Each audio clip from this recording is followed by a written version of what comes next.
예, 안녕하십니까. 성주 FM 92.7MHz에서 손정자의 별골 학당을 시작하겠습니다. 아름답게 물들었던 단풍이 쌀쌀한 날씨에 낙엽이 되어 떨어지고 요즘은 눈이 내리고 있습니다. 한 해를 마무리하는 시기이기도 또 한 해를 맞이하는 때이기도 하여 영수 스님의 죽음에 대한 이야기로 시작을 할까 합니다. 죽음의 종류에는 4가지가 있답니다. 일반적인 죽음과 후회 없는 죽음, 두려움 없는 죽음, 반가운 죽음이 있답니다. 예, 그러면 일반적인 죽음이란 평생 이 생만 생각하고 살다가 죽을 때가 되면 후회와 두려움이 가득 찹니다. 집착하는 사람과 재산과 헤어지는 고통이 엄청납니다. 이 생이 지나갈 줄 모르고 헛되게 살아서 후회가 많고 죽음과 그 후가 두렵습니다. 그리고 후회 없는 죽음은 시간을 잘 활용하면 후회 없이 살고 후회 없이 죽을 수 있습니다. 이 생에 실제로 있는 것은 시간밖에 없고 죽을 때 가져가는 것은 경험뿐입니다. 이 생을 위한 무상에 대한 투자는 다 헛된 투자이며 무상하지 않는 마음에 대한 투자는 유익하며 죽을 때 가져갈 수 있습니다. 두려움은 있어도 후회는 없습니다. 그리고 두려움 없는 죽음입니다. 마음 공부를 통하여 명상하는 힘이 있는 사람은 두려움 없이 죽을 수 있습니다. 알아차림의 힘으로 죽을 때 해탈하거나 좋은 데로 갈 수 있는 자신감이 있습니다. 그래서 후회도 두려움도 없습니다. 그리고 반가운 죽음입니다. 제일 높은 수행자는 해탈할 것이라는 확신으로 죽음을 기쁘게 맞이합니다. 후회와 두려움은 당연히 없고 환희까지 일어납니다. 죽을 때 가져가는 유일한 것은 업이라고 합니다. 업은 마음의 습관이며 여기에 투자해야 합니다. 집착과 욕심과 원함과 부정과 산만하게 돌아가는 마음을 자비와 긍정과 지혜와 깨달음으로 돌아가게 해야 합니다. 우리는 어떻게 살고 어떻게 죽을까요? 죽음을 미리 생각하지 않으면 이 생을 허비하게 됩니다. 죽을 때가 되면 세속의 허망을 압니다. 미리 알아두면 좋지 않을까요? 잘 죽기 위해 사는 것입니다. 죽을 운명을 알아차리는 만큼 시간을 의미 있게 보내고 죽음을 모르는 만큼 시간을 헛되게 보냅니다. 후회 없는 하루, 후회 없는 삶, 마음에 간직할 평생 화두입니다. 용수 스님의 말씀입니다. 예, 성주군의 읍과 9개 면소재지 마을의 자연 환경과 유래, 문화유적과 산청과 지수 등 지명에 대해 말하고 있습니다. 성주 지역이 아닌 분들에게는 제가 말하는 내용이 지루하게 들리기도 할 것입니다. 몇 년 전부터 성주군 내의 각 마을에 어떤 성씨들이 집성을 이루고 있는지에 대해 알아보려고 했습니다. 그 내용을 시작하고 보니 시간이 많이 소요됩니다. 대신 뒷부분에는 재미있는 소소한 이야기 시간에서는 오늘은 자는 잠에 데려가 주세요라는 이야기를 마련했으니 끝까지 들어주시기 바랍니다. 여러분, 계속해서 오늘은 선남면과 관아리 마을의 유래와 문화유적, 산청과 지수 지명에 대해 말하려고 합니다. 선남면은 배선자에 남역남 낫면을 씁니다. 마을의 자연 환경과 유래가 되겠습니다. 선남면은 군의 동부에 위치한 동쪽 관문 지역으로 면적은 67.94제곱킬로미터이고 면 소재지는 관아리입니다. 동쪽은 낙동강을 경계로 칠곡군 외관읍과 달성군 하빈면에 접합니다. 남쪽은 용안면, 서쪽은 성주읍, 북쪽은 오랑면, 칠곡군 가산면과 경계를 이루고 있습니다. 지형은 서쪽이 높고 동쪽이 낮은 서고 동저형으로 면의 서북부에는 383.4m의 성산과 331.7m의 영취산, 347.5m의 도고산이 솟아있어 산간 구렁지를 형성하고 동쪽에는 낙동강이 남요하며 유역에 넓은 충적 평야가 펼쳐 있습니다. 낙동강의 지류는 백천이 면의 중앙을 관통하여 동요하면서 주변에 질 좋은 사질 양토의 농경지가 형성되어 있습니다. 주민들의 주 소득원은 일찍부터 발달한 채소 원예 작물과 사과, 포도 등 과수 재배로 높은 소득을 올리고 있으며 지금은 대다수가 참외 재배를 하고 있습니다. 교통은 대구 광주시로 통하는 30번 국도와 용암 고령으로 통하는 국지도 67호선, 칠곡 기산으로 통하는 군도 7호선, 수학부터 고령 다산간 도로인 군도 13호선이 통과하고 있어 교통이 편리하며 교통지가 등으로 공업시설의 입주와 설립이 최근에 급격히 늘어나고 있습니다. 선남면의 행정구역은 법정 15개 리가 있습니다. 용산리, 도흥리, 선원리, 소왕리, 도성리, 동암리, 유서리, 취곡리, 신부리, 성원리, 문방리, 오도리, 관아리, 명포리, 장항리가 있고요. 행정 31개 리와 55개의 자연마을로 이루어져 있습니다. 3,059가구의 인구는 7,194명이 됩니다. 교육기관으로는 학생 수가 많을 때는 초등학교가 4개교, 중학교가 1개교, 고등학교가 1개교 있었으나 학생 수의 급감으로 초등학교는 본교 2개교와 분교 1개교로 줄었습니다. 선남면은 통일신라 이후 말건석, 오도지, 화곡, 도남의 4개 방으로 나누어 있었는데 도남방은 고려 초기까지 선남 부국으로 존재했었습니다. 맑은 석방은 현재 동곡리와 치곡리, 신부리, 성원리 일대, 그리고 도남방은 노석, 칠곡군 기산면과 용신리, 도흥리 일대를 말하고 오도지방은 오도리, 관아리, 문방리 일대입니다. 그리고 화곡방은 도성리와 소왕리, 선원리 일대가 되겠습니다.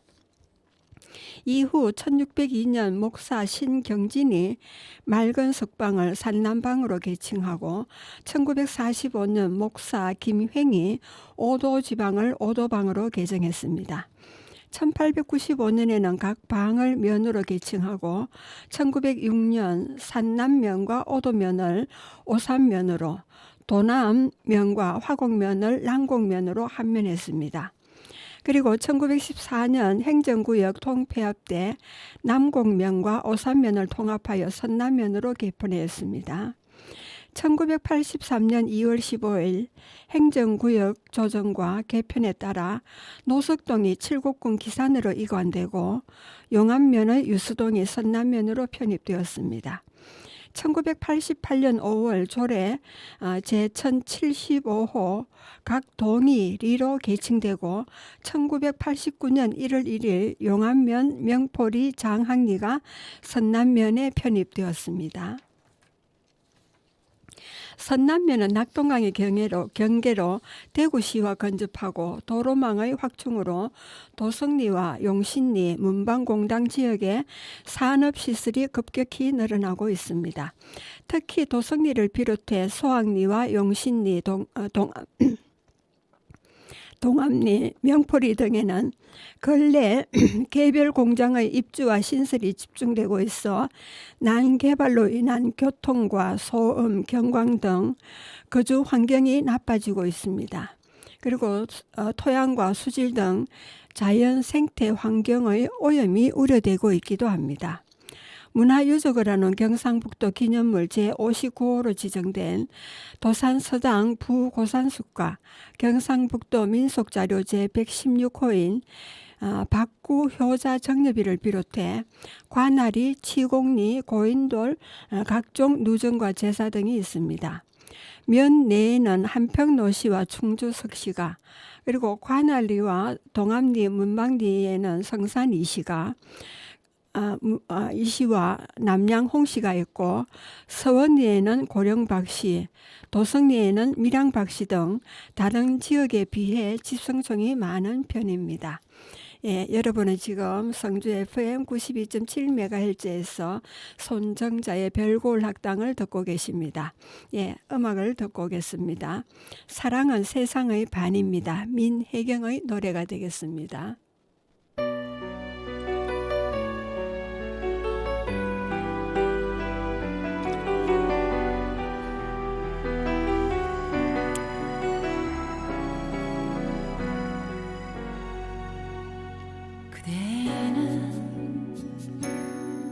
내게 있어 세상의 반이에요. 나도 그대에게 있어 세상의 반이에요.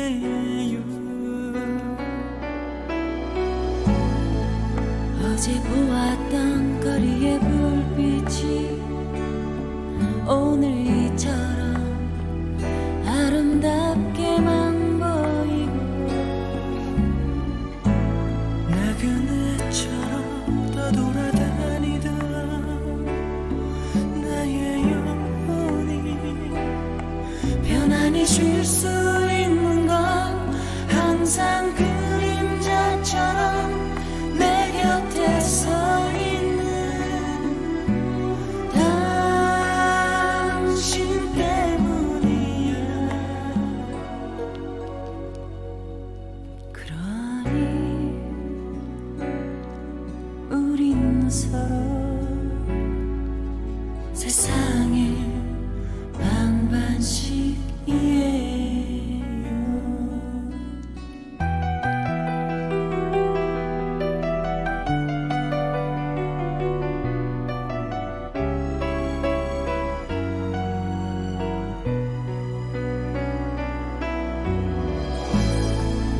어제 보았던 거리의 불빛이 오늘 이처럼 아름답게만 보이고 나그네처럼 떠돌아다니던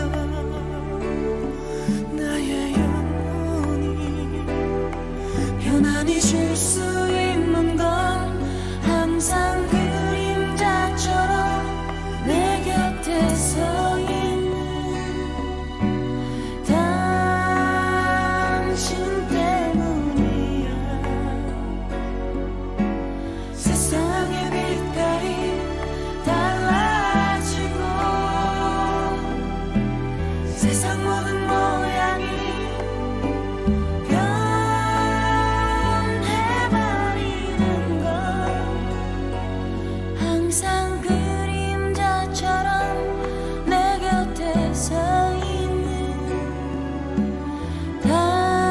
당신 때문이야. 그러니 우린 서로 세상의 반반씩이에요. 그러니 우린 서로 세상의 반반씩이에요.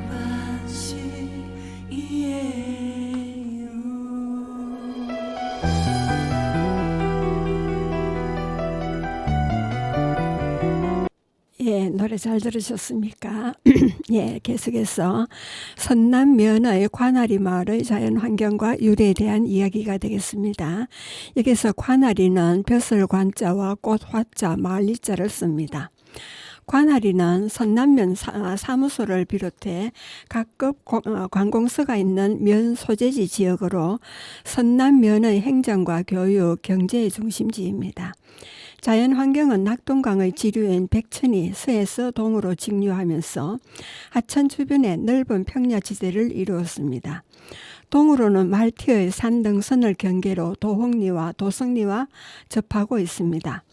남으로는 백천을 경계로 동암리와 접하며 서쪽으로는 덤들이 마을의 서쪽 산 능선을 경계로 신부리와 경계를 이루고 있습니다. 이 지역은 1914년 행정구역이 개편되기 전까지는 지금의 문방리인 물남계와 대방동과 함께 오도면에 속했으나 1914년 행정구역 개편 때 정화리, 덤들이와 관산리 일부 및 산남면의 동천동 일부를 병합하여 관할구역으로 하였습니다. 마을의 명칭은 관산리와 정화리에서 한자씩 따서 관할이라 하였다 합니다. 면 소재지인 떡매 마을은 백천변에 외도로 솟아있는 40m 높이의 독산 주위에 형성된 마을로 산 이름을 따서 독산이라 불렀는데 처음에는 산 서쪽을 서촌, 동쪽을 동촌이라 불렀다 합니다. 독산은 1980년대 후반에 산 일부를 객토용 헐구로 절토한 뒤 서쪽에 남은 정상 부위에는 선남 천주교 성당을 건립하였습니다. 지역에는 면 사무소를 비롯해 파출소, 우체국, 농협이 있고 안산, 일명 교동마을에는 1932년 8월에 설립된 선남초등학교가 있습니다. 마을 문화재는 선사시대 분묘인 지성묘궁과 삼국시대 유적인 토기산 포지를 비롯해 각종 누정과 제사 등이 산재해 있습니다. 마을 소재지 서쪽 끝에는 우시장을 포함한 재래시장이 있었으나 1980년 이후 쇠퇴하여 지금은 폐쇄하였습니다.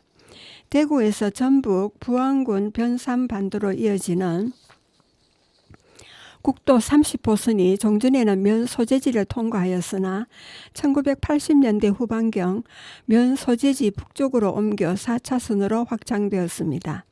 이 과정에서 지역 실정을 무시하고 이설과 확장된 도로가 농지를 가로질러 면 소재지 권역을 남북으로 양분시켜 면 소재지 지역이 침체하게 되었습니다.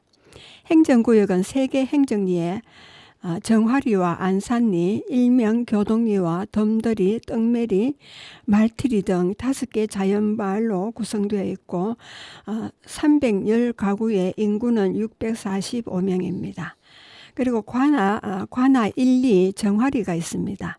면 소재지에서 북쪽으로 30분 국도를 건너 76.5m의 삼방산 아래 남향하여 위치한 마을로 마을 앞에는 넓은 덜이 펼쳐져 있습니다. 이 마을은 조선 중엽 훈련원 판관에 정직된 성산인 이화춘이 입향한 후 마을을 개척하면서 당시 좋은 우물과 주변에 회화나무가 무성하여 정화리라 부른 것이 마을 이름이 되었다고 전해옵니다. 또 마을터가 우물형이고 마을 뒷산 이름이 신방산이어서 이에 격을 맞추어 꽃나무를 물가에 심고 정화리라 하였다는 설도 있습니다. 당시 무성했던 회화나무는 1973년 간이 상수도 공사를 하면서 모두 없어졌습니다. 이 마을은 성산이 시집성촌으로 1914년 행정구역 개편 때 면사무소가 있었으나 일제강점기인 1929년 신장로라 불리는 새로운 도로를 내면서 지금의 소재지인 떡매 마을로 옮겨졌다고 전해옵니다. 마을 지형이 동서로 길게 형성되어 있어 마을에는 구암제와 도성제가 있는 서쪽은 웃뜸과 학포제가 위치하고 동쪽은 아랫뜸이라고 부르고 있습니다. 또 마을 앞 제방 아래에는 사철 마르지 않는 샘이 있어 이곳을 마을 주민들이 건년까지 공동 빨래터로 이용해 왔으나 지금은 이용하지 않고 있습니다. 마을 뒤편 구릉지 사면에는 삼국시대 유적으로 추정되는 토기산 포지가 있으며 마을 내에는 집성촌답게 구암제와 도성제, 모우당, 그리고 원원제, 춘원정, 학포제 등 각종 누정과 제사가 있습니다. 주민들의 소득원은 참외와 벼농사가 주종을 이루며 마을 성시로는 성산 이시가 대종을 이루고 있습니다. 74가구의 인구는 155명이 됩니다.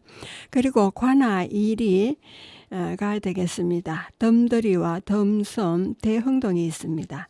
이 마을은 성주에서 대구로 향하는 도로 국도 30호 선상의 선남면 소재지 못 미쳐 왼쪽 산 언덕 아래 남양하여 위치한 마을입니다.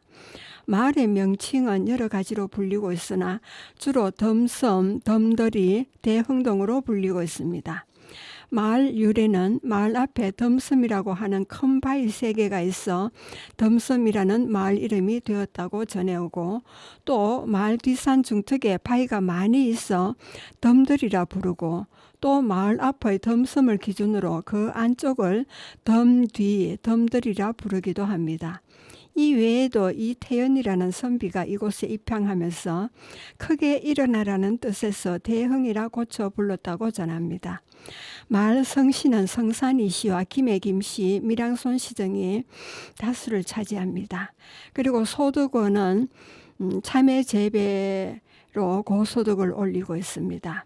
안산 마을을 합하여 58가구에 인구는 123명이 됩니다. 그리고 안산 교동이 되겠습니다. 안산 마을은 정화리 마을의 앞쪽에 있다 하여 붙여진 이름으로 관아 1위에 속하는 마을입니다. 마을 형성은 1932년 8월 이곳에 선남초등학교가 건립되고 주위에 상가 등 가옥이 들어서면서 마을이 이루어졌으며 이로 인해 마을 이름을 교동이라고도 부릅니다. 그리고 관아 삼리에는 떡매와 독산이 있습니다. 이 마을은 선남면의 소재지 마을로서 전하는 바에 의하면 이곳에 김용화가 주막을 개설하여 홀로 거주하고 있었으나 일제강점기인 1927년경 신장로가 개설되고 면사무소를 정화리 마을에서 이곳으로 옮긴 후 마을이 이루어지게 되었다고 전합니다. 그리고 마을 유래는 이곳 백천변에 외따로 동서로 뻗은 야산이 있어 이를 떡매, 독산이라 불러왔는데 마을 이름도 이 산명에서 따와 부르게 되었다고 전합니다. 마을 이름의 근원이 되는 독산은 1980년대 후반 객토용으로 일부가 절토되어 사라지고 남은 정상부에 선남성당이 세워졌습니다. 마을 형성은 30분 국도를 따라 도로변에 길게 상가가 들어서고 면사무소를 비롯하여 경찰지서, 우체국, 선남농협, 보건지소 등 각종 기관단체가 있습니다. 면사무소는 마을 동편에 도로 남쪽에 북향하여 있었으나 1980년대 초 건물을 현대화하면서 동향으로 건축하였습니다. 또 마을의 서남쪽 끝에는 재래시장인 우시장을 포함한 선남시장이 있었으나 교통의 발달과 거주 인구의 감소, 상설 상가의 증가 등으로 재래시장이 침체되어 지금은 폐쇄되고 그 자리에 복지회관과 보건지소가 자리하게 되었습니다. 종전에는 국도 30호선이 면 소재지 중앙을 관통하여 지역 상권의 중심지로서 역할을 담당해 왔습니다. 그리고 1980년대 후반 국토를 확장하면서 떡매 마을 뒤쪽으로 우회시킨 후 지금은 차량들이 면 소재지를 우회하고 있어 그 기능이 쇠퇴해 가고 있습니다. 마을에는 여러 성씨가 혼재해 살고 있으며 말티 마을을 합하여 178가구의 인구는 367명이 거주하고 있습니다. 그리고 말티 마을입니다. 선남면 소재지 동쪽 덜 건너에는 374.5m의 도고산에서 흘러내린 산줄기가 백천을 향해 뻗어 있으며 이곳에서 수학리와 도흥리로 넘나드는 고개를 말티라 합니다. 이곳 고개 아래 형성된 마을을 고개 이름을 따서 말티 마을이라 하며 건녕까지 10여호가 있었으나 인근 대도시 지역이 확장되면서 이곳 마을 주변 농경지에도 농가 주택 등이 들어서게 되어 지금은 규모가 점차 늘어나 새로운 마을이 형성되고 있습니다. 말티고개는 이곳에 조선시대부터 성주에서 대구부로 통하는 요로로서 경상감사가 부임지에 말을 타고 넘나들던 고개라 하여 말티, 마연이라 불리게 되었다고 전해옵니다. 마을에 거주하는 성씨는 일정한 성씨가 없이 혼성하여 이루어 살고 있습니다. 동네 초입 산자락에는 지성묘와 고분군 이시영의 묘가 있습니다. 이시영은 이열왕의 후손이며 월왕면 한계마을 성산 이시 입항조로 진주 목사를 지낸 이우의 손자입니다. 그리고 밤만리가 있습니다. 선남면 소재지에서 모뚱마을로 가는 선남 1교를 중심으로 도로 동편 들녘에 띄엄띄엄 10여 가구가 살고 있는 마을입니다. 현재 주거 및 상업지로 확대되고 있습니다. 동쪽에 있는 산에는 용바위 전설이 전해오는 바위가 있습니다. 그러면 두 번째로 문화여적으로는 광화 1, 2 정화리에는 관아리 토기산포지가 있습니다. 정아리 마을 북쪽에 자리 잡은 소구릉 남쪽 사면 해발 60m 전후 지점에 삼국시대 유적으로 추정되는 토기산 포지입니다. 채집된 토기는 회청색 경질 토기편으로 토기의 형태는 정확히 알 수 없으나 질그릇이나 도자기에 밑감이 되는 흙과 바탕흙, 태토나 소승으로 보아 삼국시대 것으로 추정됩니다. 그리고 구암제가 있습니다. 마을 서편에 남양하여 있는 건물로 조선 후기 유학자인 성산인 이채흥의 학덕을 추모하기 위해 후손들이 새거지인 정화리에 세 칸의 집을 지어 제사로 사용하였으나 낡고 비좁아 1962년 현재의 위치에 5칸으로 고쳐 지은 집입니다. 건물 규모는 정면 5칸과 측면 1칸 반의 호처마 8짝 지붕으로 중앙에 2칸 대청마루를 두고 좌측에 통 2칸, 우측에 1칸의 온돌방을 둔 중당 협실형 구조로 되어 있습니다. 온돌방 앞에는 툇마루를 두어 대청과 통하게 하였고요. 그리고 도성제가 있습니다. 이 제사는 조선 후기의 유학자인 성산인 이석삼의 덕행을 추모하기 위해 후손들이 1962년 구암제 구내에 세운 제실입니다. 건물 구조는 정면 3칸과 측면 1칸 반, 호처마 8짝 지붕으로 좌측에 마루 1칸을 두고 우측에 2칸의 온돌방을 둔 편방형 구조로 온돌방 앞에는 툇마루를 두어 대청과 통하게 하였습니다. 제명을 도성제라 한 것은 이 제사가 도고산 줄기인 성지골이 있어 지명에서 따온 이름입니다. 그리고 모우당이 있습니다. 마을 입구에 남양하여 위치한 건물로 조선 영조 때 유학자인 성산인 이기대의 학덕을 추모하기 위해 후손들이 1976년에 지은 제실입니다. 건물 규모는 정면 5칸, 측면 1칸 반의 겹처마 8짝 지붕입니다.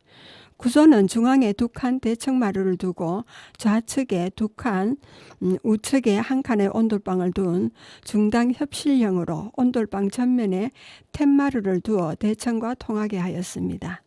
그리고 춘원정이 있습니다. 관아 1이 선남초등학교에서 정아리 마을로 넘어가는 구도로변에 동양하여 위치한 건물입니다. 한 마을의 유학자인 성산인 이규희의 학덕을 기리기 위해 후손들이 1986년에 지은 정자입니다. 건물 규모는 정면 5칸, 측면 1칸 반의 호처마 8짝 지붕으로 중앙에 1칸 마루를 두고 좌측에 통 2칸, 우측에 1칸의 온돌방을 둔 중당 협실형 구조로 되어 있습니다. 온돌방 앞에는 툇마루를 두어 대청과 통하게 하였고요. 그리고 학포제가 있습니다. 마을 동편 끝 상기슭에 남양하여 위치한 건물이고요. 조선 말엽 유학자인 이오대의 학덕을 추모하기 위해 후손들이 세운 제사입니다. 학포제는 처음 면사무소와 경찰서로 쓰던 건물을 인수하여 1914년에 현 건물이 위치한 아래쪽 마을에 4칸 규모의 제사를 지었으나 오랜 세월 풍으로 퇴락하여 1993년에 현 위치에 다시 5칸 규모로 중건하였습니다. 제사의 구성은 본당인 학포제와 회의실 겸 관리사인 도천관과 소설대문으로 이루어져 있습니다. 본당은 정면 5칸과 측면 3칸의 겹쳐마 8짝 지붕이고요. 중앙에 3칸 대청마루를 두고 좌측에 1칸, 우측에 2칸의 온돌방을 둔 중당 협실형 구조로 온돌방 전면에 툇마루를 두어 대청과 통하게 하였습니다. 도청관은 본당 서편에 동향하여 위치하며 3칸의 양옥 건물로 마루와 방, 주방으로 되어 있습니다. 그리고 관아 1위 안산에는 원원제가 있습니다. 관아 1, 2 정화리 마을 앞 안산에서 동향하여 위치한 건물이고요. 조선 중엽 훈련원 판관에 정직된 성산인 이화춘의 학덕을 기리기 위해 후손들이 2004년 지은 제사입니다. 건물 규모는 정면 3칸, 측면 2칸의 겹쳐마 8짝 지붕입니다. 구조는 중앙에 2칸 대충마루를 두고 좌우에 각 1칸씩 온돌방을 둔 중당 협실형이며 온돌방 앞에는 툇마루를 두어 대청과 통하게 하였습니다. 그리고 덤섬과 덤더리가 있습니다. 마을 앞에 3개의 바위가 있어 이를 덤섬이라 부르며 민간 신앙의 당터로 전해옵니다. 관아 1리와 3리에는 관아리 지성 묘균이 있습니다. 관아 1리 농산물 품질관리원에서 뒤쪽 골짜기 약 200m 지점의 경작지와 묘지 주변에 8기의 지성묘와 삼국시대 석강묘군으로 추정되는 유적이 있습니다. 지성묘 중에서 6기는 반경 20m 내에 군집을 이루고 있으나 나머지 2기는 각각 50m 떨어진 경작지와 계곡에 있는데 화강암제로 부정형입니다. 삼국시대 석광묘군으로 추정되는 것은 지성묘군으로부터 북서쪽 경산면 위쪽으로 150m 일대에 위치합니다. 봉분과 노출된 석곽의 규모로 보아 중소형의 석광묘군으로 추정됩니다. 도굴 등으로 노출된 석곽은 그 주축 방향이 대체로 등고선 방향과 평행하고 3m 내외의 길이로 추정됩니다. 그리고 관아 3리에는 말티마을 초입의 산자락에 지성묘의 상석으로 추정되는 대석 14기가 있습니다. 화강암제이며 규모는 길이가 200에서 300cm 내외이고요. 두께가 50에서 100cm 내외입니다. 상석의 윗면에는 성혈을 비롯한 절원석이 남아 있습니다. 그리고 관아 3리 면사무소 내에는 선정비가 있습니다. 면사무소 남쪽 담장 아래에 있는 2기의 비석입니다. 원래 도성리 모뚱마을 박구 정묘비 부근에 있던 것을 옮겨 세웠다고 전합니다. 그리고 정만석 불망비가 있습니다. 관찰사를 지닌 정만석의 불망비로 높이가 90cm의 비신과 비갓을 한 돌에 새겼는데 둘로 떨어져 비갓 부분은 비 뒤편에 두었습니다. 비갓은 반원형으로 상단에 연봉을 만들고 전면에 화문을 새겼습니다. 앞면의 걸신은 일부가 묻혀있지만 관찰사 전공만석 영세 불망비를 새긴 것으로 추정되며 선남리와 화곡리 등의 기록이 있는 것으로 봐서 여러 곳에 세웠던 것으로 여겨지며 1810년에 세운 것입니다. 그리고 구엉 청덕비가 있습니다. 1795년에서 1796년까지 재임한 목사 구엉의 청덕비로 높이는 93cm입니다. 비갓은 연여평으로 정교하며 비신과 한 돌에 새겼습니다.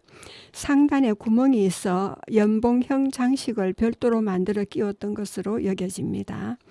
앞면의 글씨는 일부가 묻혀있지만 목사 구후엉 청덕비를 새긴 것으로 여겨지며 뒷면에 1796년에 세웠다고 새겨 있습니다. 그리고 산청과 지수에 대해서 말씀드리겠습니다. 관아 1, 2에는 정화리가 있습니다. 마을 뒤 북쪽 산으로 높이 76.5m 정도입니다. 그리고 관아 3, 2 독산이 있습니다. 독산은 면 소재지인 이천변에 외 떨어진 낮은 언덕산인데 높이 40m 정도입니다. 1927년 선남면 사무소가 정화리 마을에서 이곳으로 이설되면서 산 북편 자락을 중심으로 마을이 형성되어 독산마을이라 부르게 되었습니다. 그 면 소재지가 확장되면서 독산을 주거지로 잠시 되어 지금은 산의 형태가 사라지고 산 정상부에 선남 성당이 세워졌습니다. 그리고 말티가 있습니다. 마을 동쪽 산로 고개로 소학 1, 2와 도홍 1리 쪽으로 넘나드는 통로였습니다. 이 고개는 지금의 국도 30호선인 신장로가 개설되기 전 성주에서 대구 간 주 통로 역할을 하였다고 전해옵니다. 조선시대부터 성주에서 대구부로 통하는 요로로서 경상감사가 부임 시에 말을 타고 넘나들던 고개라 하여 말티로 불리게 되었다고 전하며 지금은 이용자가 없습니다. 그리고 관아 1, 2와 3, 2에는 문화천이 있습니다. 영취산과 도고산에서 발원한 문화천이 관아 1, 2 정화리 마을 동쪽을 지나 관아 3, 2 독산마을 동남쪽에서 백천으로 유입됩니다. 예, 여러분은 지금 성주 FM 92.7MHz에서 손정자의 별골 학당을 듣고 계십니다. 음악을 듣고 오겠습니다. 김호중의 빛이 나는 사람이 되겠습니다.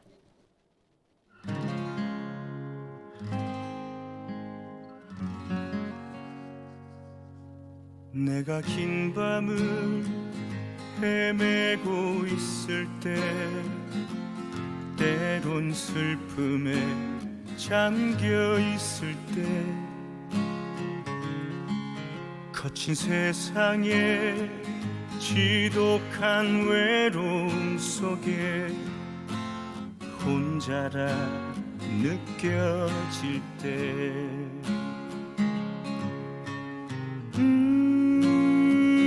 한 줄기 빛처럼 다가온 그대가 있어 숨을 쉰다 지치지 않는 걸음으로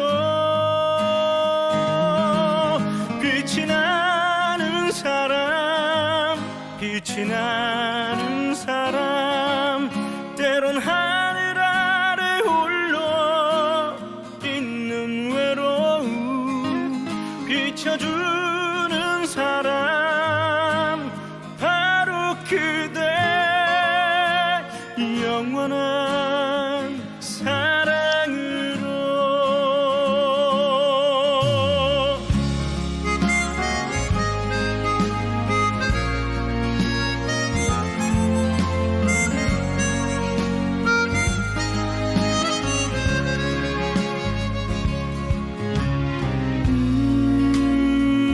한 줄기 빛처럼 다가온 그대가 있어 살아간다 지치지 않는 걸음으로 빛이 나는 사람 때론 하늘 아래 홀로 있는 외로움 비춰주는 사람 바로 그대 영원한 사랑으로 영원한 사랑으로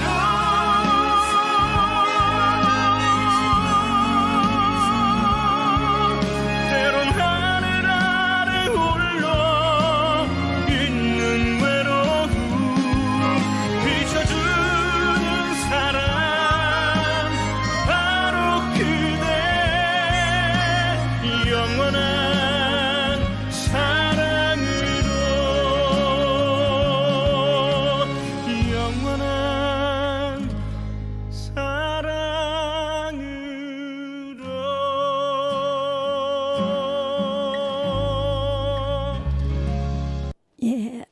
음악 잘 들으셨습니까? 지금부터는 소소한 이야기 시간입니다. 그 제목을 자는 잠에 데려가 주세요라고 한번 정해봤습니다. 어른들이 아프지 않고 잠을 자다가 죽기를 원하는 말씀이지요. 우리는 내가 언제 죽을지 모르고 살아갑니다. 그러나 나와 가까운 부모님이나 형제, 절친, 동료들이 나를 앞서 세상을 떠나는 것을 보면 나의 죽음도 생각하게 됩니다.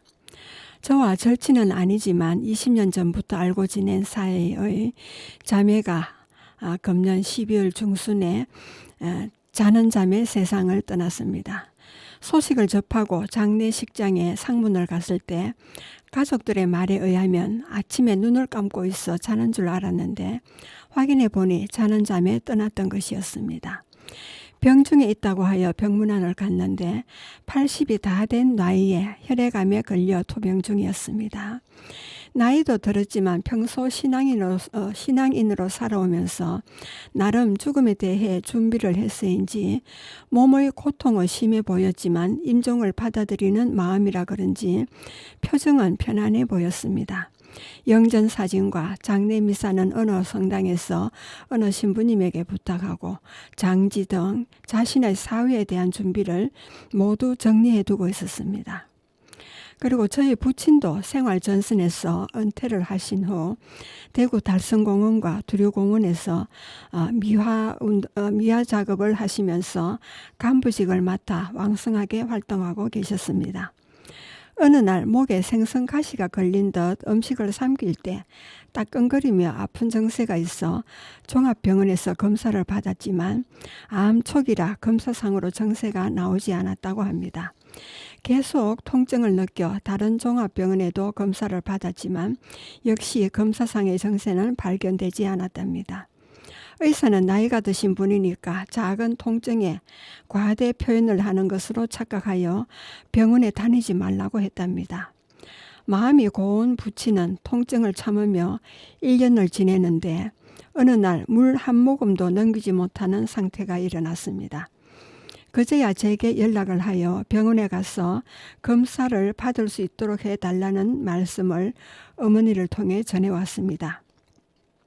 즉시 병원으로 모셔오라는 말씀을 드리고 경북대학교 병원 이비인후과 과장에게 연락하여 부친을 모시고 외래를 갔습니다. 조직 검사도 없이 구강을 밀러로 보고는 즉시 암이라는 결론을 내렸습니다. 1년 전 같은 의사에게 검사를 받았을 땐 발견하지 못한 병을 1년을 키워서 말입니다. 결국 후두를 맞고 식사를 입으로 할 수 있도록 하는 대수술에 피부 이식까지 하는 8시간의 수술을 받았습니다. 수술 후부터는 말씀을 못하셔서 자꾸 하실 때까지 저와는 필답으로 의사소통을 하게 되었습니다. 그 필답 용지와 입으시던 얇은 잠바 2개를 30년이 넘은 지금도 부친의 유품으로 가지고 있습니다. 이젠 남동생에게 주려고 합니다. 연세가 70이 되셨으니 살 만큼 살았다며 자신을 다독이면서 임종을 받아들이며 1년 반이 넘는 투병 생활을 하시다가 밤 11시 45분에 임종을 하게 되었습니다. 장남인 남동생은 큰 기업에서 승진하여 받아야 하는 교육을 부친의 병환으로 미루어 오다 마지막 교육 기회라 할 수 없이 가고 없는 사이 장남만 빼고 형제들이 모인 가운데 조용히 임종을 하셨습니다. 투병 중에 너 죽은 사람 많이 봤지? 옷 입히는 것도 많이 보고 내 어머니가 내 옷을 이미 준비해 두었다고 글로 적어 보여주시더군요. 그럼 아버지 임종 때 옷을 입혀달라는 말씀이세요? 하고 물으니까 싱긋이 엷은 미소를 지었습니다.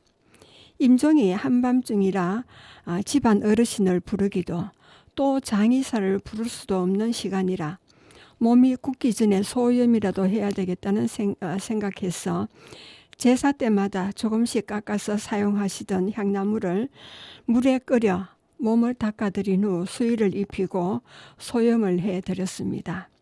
부친께서 예견하신 것처럼요. 맏딸인 제가 부친의 수의를 입혀드린 것이 됩니다. 그리고 서울 어느 성당에 선교 활동을 하고 있을 때였습니다. 젊은 아가씨가 찾아와서 제 남동생이 병중에 있는데 선생님을 뵙고 싶다고 해서 왔는데 집 방문을 해줄 수 있겠느냐고 물었습니다. 따라가니 중학교 3학년 남학생이 누워있는데 왼쪽 눈썹 끝 위쪽에 작은 구슬 크기의 혹이 나 있었습니다. 골수암이라고 했습니다. 한의사인 부친이 아들의 혹을 갈라보니 비계의 덩어리였다고 했습니다. 키는 커 보였는데 몸은 야위였습니다. 그 남학생과는 살아생전 한 번도 서로 말로 주고받지는 못했습니다. 첫 만남에서 그 아이는 자신의 병이 현대 과학으로는 고칠 수 없는 병이기 때문에 부모님께서 어렵게 수고해서 번 돈을 낫지도 않는 자기를 위해 쓰지 말라며 병원에 데리고 가는 것을 극구 반대했다는 말을 어머님을 통해서 들었습니다. 그래서 부모님도 아이가 워낙 강하게 반대하여 마음은 아프지만 아들이 떠나는 날만을 기다리는 중이었습니다. 부친은 이북에서 내려와 정착하여 혼인해서 살면서 위로 딸 2명과 아래 아들 2명을 두었는데 맏아들이 아픈 것이었습니다. 그 아이가 성당의 선생님을 만나고 싶다고 하니까 큰 누나가 찾아왔던 것이었습니다. 아이가 나에게 물어보고 싶은 것이 있으면 누나나 어머니에게 말해서 내게 물어보도록 해서 나의 대답을 듣고 있었습니다. 1970년 당시 내가 선교하고 있던 지역은 서울 시내 변두리 지역이라 산동네에 울도 담도 없는 좁은 골목길에 방 한 칸에 방 앞의 연탄 아궁이가 부엌이며 방을 데우는 것이 전부였습니다. 매일 성당으로 밤낮없이 환자가 위중하면 선교사를 찾아오기 때문에 그 아이를 방문할 시간이 없었습니다. 다음 날 아이의 누나가 미안해하면서 또 찾아왔습니다. 동생이 선생님을 만나 뵙고 싶다며 졸랐어라며 나의 방문이 그 아이에게 힘이 된다면 매일 그 아이를 방문하기로 나의 일과에 넣었습니다.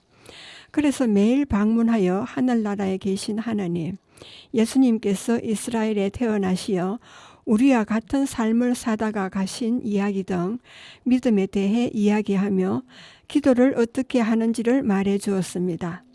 모든 사람은 몇 살을 살았거나 삶에 대한 결과에 따라 하느님 곁으로 간다는 이야기 등을 해 주었습니다. 어느 정도 준비가 된 뒤에 사제를 대신해서 예식을 생략하고 세례를 베푸는 대세를 베드로라는 세례명으로 주었습니다. 몇 차례 만나니까 자기는 나이도 어린데 성당 묘지에 묻힐 수 있느냐고 물었습니다. 물론 가능하다고 말했더니 그 말을 들은 뒤에 가족들에게 나도 성당 묘지로 갔으면 좋겠다고 했다는 말을 전해 주었습니다. 베드로는 내가 방문하여 여러 가지 이야기를 할 동안 항상 행복한 얼굴을 하고 있었으며 선생님이 시간만 된다면 종일 내 이야기를 듣고 싶다고 했답니다. 베드로는 변비가 심해 관장을 해야 해서 어머님과 누나들이 관장하느라 자기 때문에 고생하지 않게 음식을 적게 먹었다고 합니다. 어린 나이에 남을 배려하는 마음이, 그리고 그런 말을 가족들을 통해 들을 때면 눈물이 나서 뒤로 돌아앉아 눈물을 닦고는 했습니다. 자신이 장남인데도 남동생에게 자기 몫까지 잘 해주라는 말을 하기도, 어떨 때는 학원에 가 있는 동생이 밤에 위험하니까 마중 나가라는 등. 부모님은 내가 있는데 왜 그런 말을 하느냐고 하면 아닙니다. 나는 곧 떠날 아들이기 때문에 동생이 유일한 아들이니 더 잘 해주라고 했다고 합니다. 저는 그때 20대 나이라 나의 죽음에 대해서는 생각조차 하지 않은 때였습니다. 그 어린 아이는 자신의 죽음 앞에 의연하게 대처하고 있다니 놀라웠습니다. 매일 혼자 방문을 하다가 한 번은 또래 여중학생 몇 명과 함께 방문을 했습니다. 같이 성가도 불러주고 이야기도 나누게 했습니다. 마치 자기가 천국에 있는 기분이었다고 말하더라는 이야기를 가족에게 들었습니다. 학생들은 오히려 더 감명을 받았다고 했고요. 저는 매주 한 번 인근 한양대학교에 가서 가톨릭 신자 모임에서 가르쳤습니다. 베드로가 떠나는 날 오후에도 대학교 가는 날이라 학교 가는 길에 베드로 집 앞을 지나면서 걸음을 멈추었습니다. 지금 베드로를 잠시 만나고 갈까? 만나면 학교 시간에 늦을 텐데 한참을 망설이다 그냥 학교를 갔습니다. 근데 학교에 가니 학생들이 제 시간에 오지 않았습니다. 행사가 있었던 모양입니다. 학교에 이런 사정이 있는 줄 알았더라면 베드로에게 잠시 들렸다 올 걸 하고 생각했습니다. 1시간을 기다리다 오려고 하니까 학생들이 행사가 있어 늦었다며 왔습니다. 막 수업을 시작했을 때 교실 뒷문이 열리면서 당황한 얼굴로 베드로의 누나가 들어왔습니다. 선생님, 우리 베드로가 하면서 울먹였습니다. 학생들이 늦게 와서 시작했지만 베드로가 죽었다는데 학생들에게 양해를 구하고 누나보다 더 빠른 걸음으로 집으로 갔습니다. 방에 들어가니 깨끗하게 손질한 하얀 혼이불로 베드로의 몸을 덮어 윗목에 두었습니다. 혼입을 벗기고 베드로 손목을 잡고 맥을 짚어보았습니다. 몸은 식어 있었고 맥은 뛰지 않았습니다. 당시에는 휴대폰이 없었을 때라 직접 만나야 연락이 가능했기 때문에 있었던 일이었습니다. 가난한 사람들이 모여 사는 동네라 매일 대세자가 생기고 장례가 나고 장례 미사를 드리고 장지를 가야 했습니다. 그러나 나의 일정이 짜여 있어서 모든 분의 장지를 따라가지는 못했습니다. 베드로의 장례 미사가 끝난 뒤 제대를 치우고 장지를 가려고 나오니까 벌써 장의차에 사람들이 모두 타고 버스가 떠나려고 했습니다.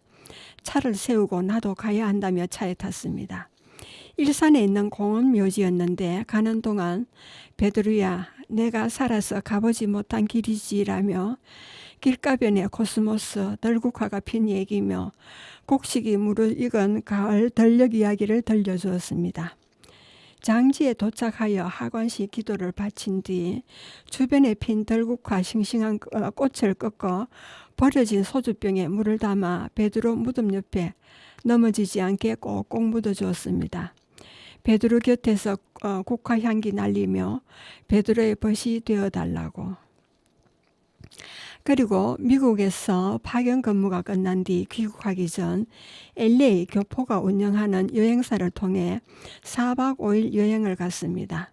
한국인 가이드가 버스로 이동하는 시간에 미국 역사에 대한 이야기를 들려주었습니다. 도중에 자신이 가이드를 하면서 인상 깊었던 이야기를 하겠다면 들려준 이야기가 있었습니다. 한 번은 젊고 어여쁜 아가씨가 함께 여행을 했는데 가는 곳마다 계속 울더랍니다. 모두 즐겁게 여행을 하는데 우는 사람이 있으니까 분위기가 그랬나 봐요. 그래서 가이드가 물었답니다. 왜 이런 좋은 여행을 와서 우느냐고. 아가씨의 대답이 자기는 암 말기 환자인데 수술을 받는 대신 여행을 하고 싶다 해서 미국을 혼자 왔더랍니다. 난생 처음 보는 경치가 너무 아름답고 좋아서 눈물이 나고 이것이 마지막이라는 생각에 눈물이 난다고 하더랍니다. 젊은 나이에 불치병으로 수술을 받지 않고 세상 구경을 하고 죽고 싶어 한다는 말에 함께 여행하는 사람들이 아가씨의 사연을 알고부터는 잘 다독여주며 끝까지 여행을 했답니다. 지금까지도 잊혀지지 않는 일이라며 우리에게 들려주었습니다. 각자의 마지막을 알고 정리하는 모습이 대견하고 아름다웠다고 하더군요. 예, 우리는 큰 인재사고로 많은 젊은이들이 떠나는 기막힌 사건을 접하고 있습니다. 오랜 시간 대학을 들어가기 위해 자신을 억제하며 공부하여 입학해서 MT를 갔다가 눈에 지붕이 내려앉아 젊은이들을 잃은 사고며 소풍 가는 날 아침 가스관 파열 사고로 수많은 고등학생을 잃은 대구 가스 폭발 사건, 봄방학을 맞아 시내로 나오던 학생들의 대구 지하철 사고, 제주도로 졸업여행을 가던 학생들을 떠나보낸 세월호 사건, 최근에는 이태원 참사로 젊은이들을 떠나보내는 사고를 겪었습니다. 그 외에도 크고 작은 사고로 내 가족이, 친구가 내 곁을 떠나고 있는 사실을 접하고 있습니다. 대형 사고 후에는 항상 앞으로는 그런 사고가 일어나지 않도록 하겠다고 다짐하지만 그런 사고는 계속해서 일어나고 있습니다.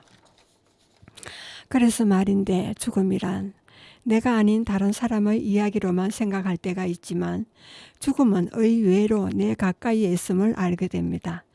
대구 남산동에 가톨릭 성직자 묘지 입구 벽 기둥에 라틴어로 이렇게 적혀 있습니다. 호디에 니히, 오늘은 나에게, 크라스 TV, 내일은 너에게라는 문구가 적혀 있습니다. 저도 가끔은 저의 죽음에 대해 생각을 합니다. 이제 나이도 있으니 나의 죽음에 대비해서 유수를 준비하려고 합니다. 오래 전부터 몇 차례 써온 유수지만요. 심리 공부를 하다 보면 마지막 프로그램으로 세미나를 가서는 유수를 써놓고 직접 관 안으로 들어가서 자신의 죽음을 체험하기도 합니다. 내가 죽어서 관 안에 누워있는 기분은 참 묘했습니다. 몇 차례 경험한 것이지만 내 삶을 어떻게 마무리할 것인가를 매일 생각하면서 지냅니다. 되도록 사람을 만날 땐 남을 먼저 생각하며 양보하고 긍정적으로 생각하며 받아들이고 내가 만든 음식이지만 감사합니다. 잘 먹겠습니다. 오늘 하루 잘 지내도록 하겠습니다. 깨어 준비하라는 말씀이 내 곁에 있음을 늘 생각하면서 말입니다. 우리는 언제 죽음을 맞이할지 한 치 앞도 모르며 살고 있습니다. 각자 어떤 죽음을 맞이할 것인지 생각해보는 시간을 가지는 것도 앞으로 어떻게 살아야겠다는 생각을 하게 되겠지요. 한 해를 마무리하는 12월 함께 생각해 보았으면 하고 말했습니다.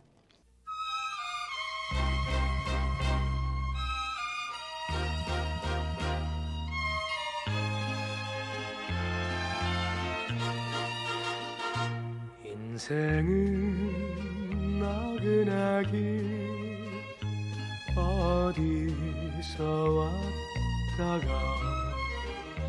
어디로 가는가 구름이 흘러가듯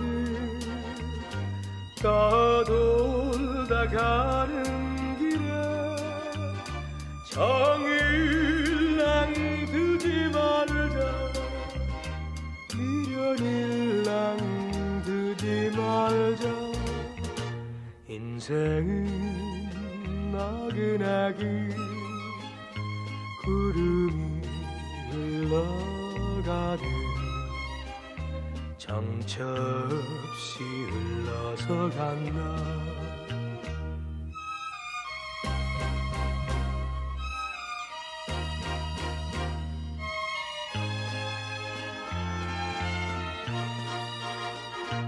인생은 벌거숭이 빈손으로 왔다가 빈손으로 가는가 강물이 흘러가듯 여울져 가는 길에 정일랑 두지 말자 미련일랑 두지 말자 인생은 벌거숭이 강물이 흘러가듯 소리 없이 흘러서 간다